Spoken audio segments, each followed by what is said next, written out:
આપણે બધા જાણીએ છીએ કે ભારતમાં બે મોટા સ્ટોક એક્સચેન્જ છે, બીએસઈ અને એનએસઈ. પણ ક્યારે એવો વિચાર આવ્યો કે ભાઈ બે એક્સચેન્જની જરૂર શું છે? આજે આપણે આ જ સવાલનો જવાબ શોધવા માટે થોડો ઇતિહાસમાં ડૂબકી મારીશું.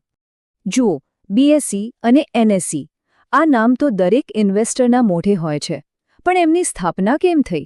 એક જ એક્સચેન્જથી કામ નહોતું ચાલતું. બસ આ જ સવાલ પાછળ એક આખી કહાની છે. અને આ કોઈ સાદી વાર્તા નથી હો. આ વાર્તા છે એકાધિકારની, એક મોટા સંકટની અને પછી એક એવી ટેકનોલોજીકલ ક્રાંતિની જેણે આખું ચિત્ર જ બદલી નાખ્યો. તો ચાલો વાર્તા શરૂ કરીએ. પહેલો અધ્યાય છે મોનોપોલીનો યુગ.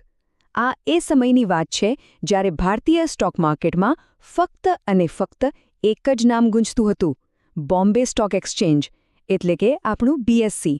એ સમયની સિસ્ટમ કેવી હતી ખબર છે? એટલી જૂની અને ધીમી કે લોકો મજાકમાં કહેતા કે ભારતીય સ્ટોક એક્સચેન્જ તો હજી પથ્થરયુગમાં જીવે છે. હવે તમે વિચારો, આ એક જ વાક્ય પરથી સમજાઈ જાય કે હાલત કેટલી ખરાબ હશે.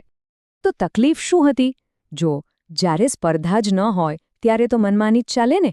બીએસઈનું પણ એવું જ હતું. ટ્રાન્ઝેક્શન ફી તો આસમાને હતી.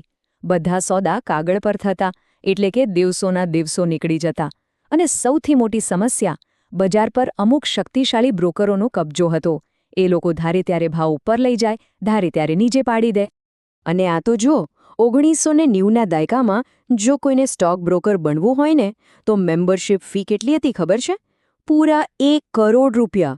વિચાર કરો, એ જમાનામાં 1 કરોડ. આના લીધે શું થતું?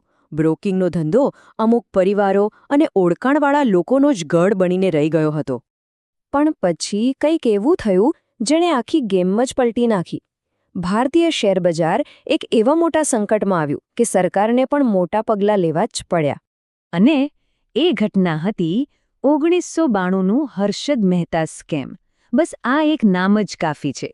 ભારતના ફાઇનાન્શિયલ ઇતિહાસમાં આ નામ એક ભૂકંપ જેવું છે. આ સ્કેમે આખી સિસ્ટમની પોલ ખોલી નાખી. તો આ સ્કેમ હતું શું? એકદમ સાદી ભાષામાં કહું તો, હર્ષદ મહેતાએ બેન્કિંગ અને સ્ટોક માર્કેટની જૂની કાણાવાળી સિસ્ટમનો ફાયદો ઉઠાવ્યો અને માર્કેટને ખોટી રીતે ફૂલાવી દીધું. પણ જ્યારે આ ફુગ્ગો ફૂટ્યો ત્યારે માર્કેટ ધડામ દઈને નીચે પડ્યું. રોકાણકારોના અબજો રૂપિયા સ્વાહા થઈ ગયા. ત્યારે જ સરકારને ભાન થયું કે હવે તો કંઈક કરવું જ પડશે.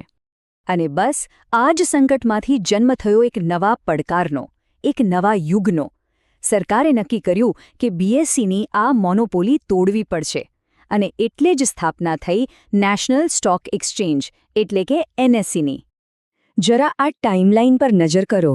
બીએસઈ તો 1874થી ચાલતું હતું, 100 વર્ષથી પણ જૂનું. પણ 1992માં હર્ષદ મહેતા સ્કેમ પછી સરકારે એક મોડર્ન અને કોમ્પિટિટિવ વિકલ્પ તરીકે એનએસઈને મેદાનમાં ઉતાર્યું. હવે એનએસઈ ખાલી બીજું એક એક્સચેન્જ નહોતું. ના, એ તો પોતાની સાથે એક ટેકનોલોજીકલ ક્રાંતિ લઈને આવ્યું હતું. એણે ભારતીય શેરબજારને સીધું પથ્થરયુગમાંથી ઉછાવીને આધુનિક ડિજિટલ યુગમાં મૂકી દીધું. ચલો જોઈએ, કેવી રીતે? ફરક કેટલો મોટો હતો એનો અંદાજો અહીંથી લગાવો. જ્યાં પહેલાં કાગળ પર સોદા થતા હતા, ત્યાં હવે કોમ્પ્યુટર પર રિયલ ટાઈમ ટ્રેડિંગ શરૂ થયું. 15 દિવસનું સેટલમેન્ટ ઘટીને 7 દિવસનું થઈ ગયું. અને સૌથી મોટો ચેન્જ, સેટલમેન્ટની ગેરંટી. એટલે કે રોકાણકારોના પૈસા હવે સેફ હતા. અને જે ભાવતાલની માહિતી ખાલી મોટા બ્રોકરોના હાથમાં રહેતી હતી, એ હવે દેશના ખૂણે ખૂણે બધા માટે ઉપલબ્ધ હતી.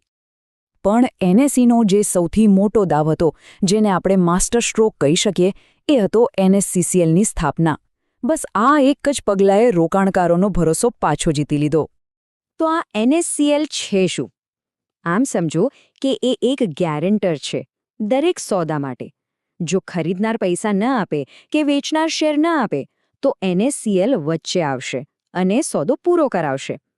આ સિસ્ટમના કારણે છેતરપિંડીનું રિસ્ક લગભગ 0 થઈ ગયું અને નાના મોટા બધા જ રોકાણકારોનો માર્કેટ પર ભરોસો પાછો બેસી ગયો.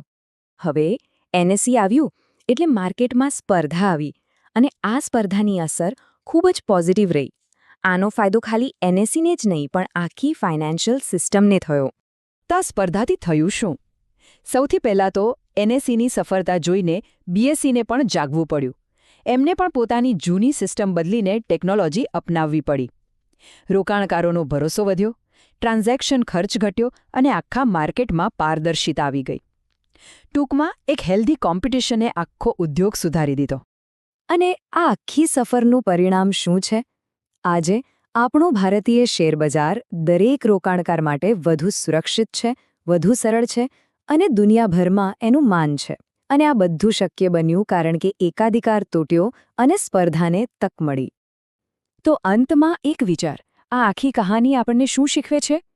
એ જ કે સાચી સ્પર્ધા, હેલ્ધી કોમ્પિટિશન કોઈપણ જૂની અને જડ થઈ ગયેલી સિસ્ટમને કેવી રીતે ધરમૂળથી બદલી શકે છે અને એને દરેક માટે વધુ સારી બનાવી શકે છે. વિચારવા જેવી વાત છે ને?